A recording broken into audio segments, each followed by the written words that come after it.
Welcome to PIMCO Pod. In this episode, we discuss the factors driving recent volatility in Japan's government bond markets. Stay tuned after the conclusion of the podcast for additional important information.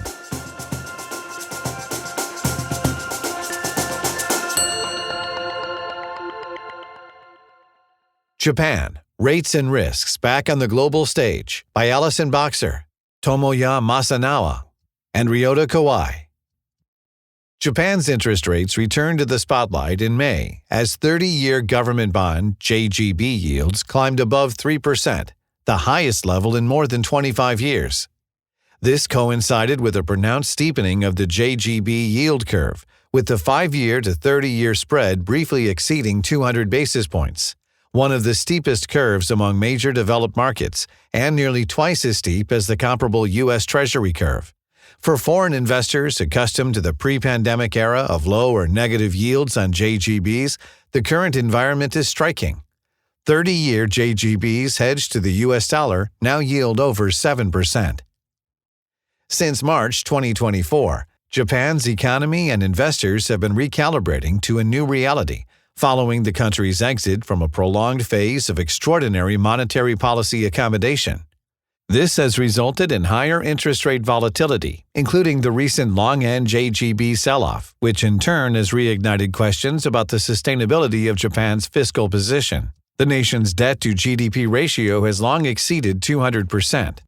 Although fiscal challenges persist and are likely to get somewhat worse, we believe the recent volatility reflects some idiosyncrasies about JGB markets that are turning the long end of the yield curve into a release valve for interest rate volatility.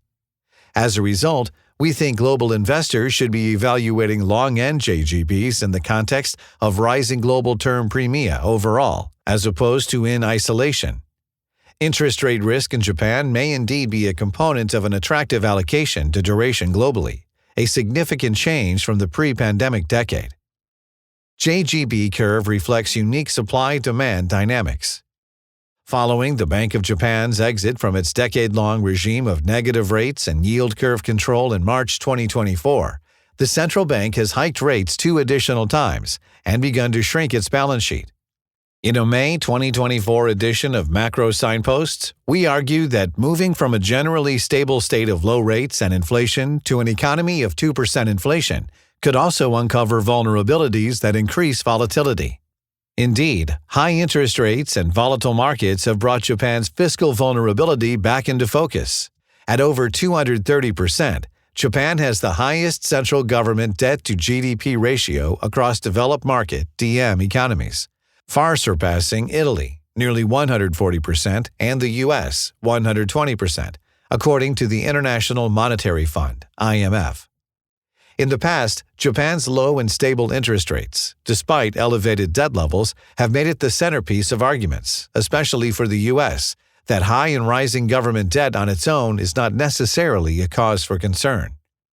Does the recent sell-off of Japanese long-term interest rates suggest the world's 5th largest economy has reached a debt level that is no longer sustainable, possibly portending problems ahead for other DMs? We believe it's important to note that while deterioration in supply and demand because of high debt levels is often cited as the key driver of volatility in the JGB market, much of the recent volatility appears to be driven by technical factors, including the Bank of Japan, BOJ, reducing JGB purchases and changes to the JGB investor base, and does not reflect increased JGB issuance. Bond issuance increased significantly in Japan during the pandemic, much as it did in other DMs.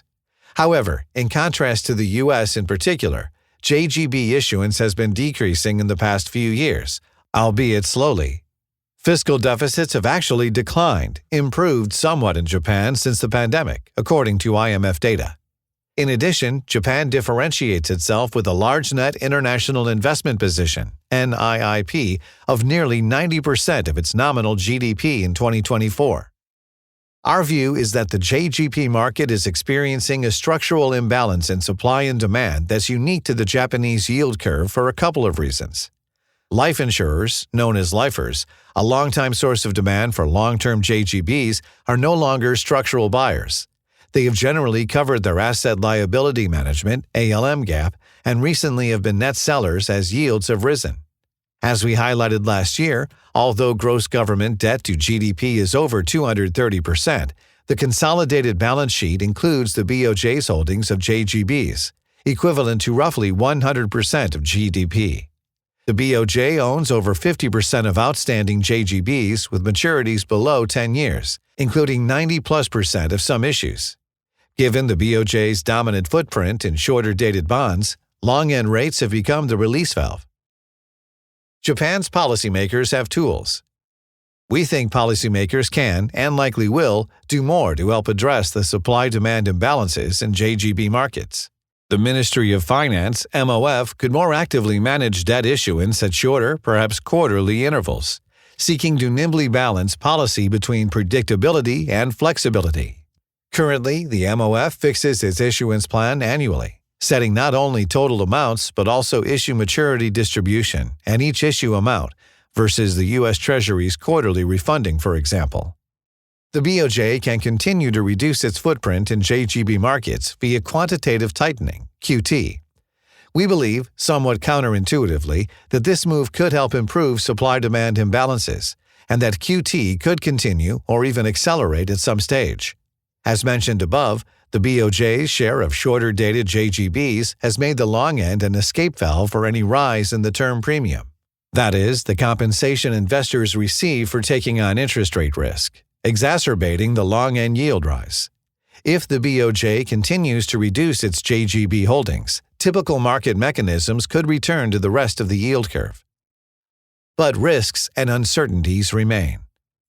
We believe Japan's policymakers are likely to act in an effort to prevent this period of volatility from becoming a more systemic problem. As we wrote last year, there is a risk scenario where investors demand even higher term premiums to the point of compounding vulnerabilities for public finances and financial stability risks. This is also happening while fiscal policy and debt levels are in focus globally. Indeed, earlier this year we saw a steepening of Germany's yield curve after additional defense spending was announced, and in the U.S. Treasury curve as Congress moved forward a bill proposing additional tax cuts. In Japan, we think additional modest fiscal easing is likely as a response to the U.S. tariff-driven demand shock and pressure on global defense spending. Easing would need to be well-targeted and coordinated with debt management in order to limit an excess rise in the fiscal risk premium. For policymakers facing fiscal concerns coinciding with structural market challenges, active debt management may be more important than ever, especially given the rise of global competition for investor interest amid steadily increasing global sovereign debt issuance. Investment implications. For global investors, the recent movements in JGB markets are a reminder that a period of heightened macro volatility and uncertainty also can create opportunities. Unlike the era of low or negative yielding debt before the pandemic, investors can now diversify across global fixed income markets and seek to benefit from attractive starting yields. While higher volatility is likely to continue, we believe that JGB valuations could be attractive for foreign investors seeking yield and diversification in global fixed income.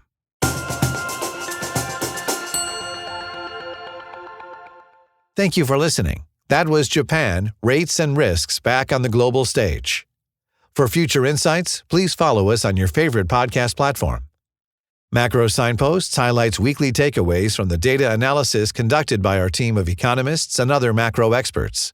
For PIMCO's official views on the global economy, please visit PIMCO.com. The discussion and content provided within this podcast is intended for informational purposes only and may not be appropriate for all investors. Reliance upon information provided in a podcast is at the sole responsibility of the listener. The information included herein is not based on any particularized financial situation or need, and it is not intended to be and should not be construed as a forecast, research, investment advice, or a recommendation for any specific PIMCO or other security, strategy, product, or service. Past performance is not a guarantee of future results. All investments contain risk and may lose value. Investors should speak to their financial advisors regarding the investment mix that may be right for them based on their financial situation and investment objective. Podcasts may involve discussions with non-PIMCO personnel, and such content contain the current opinions of the speaker, but not necessarily those of PIMCO.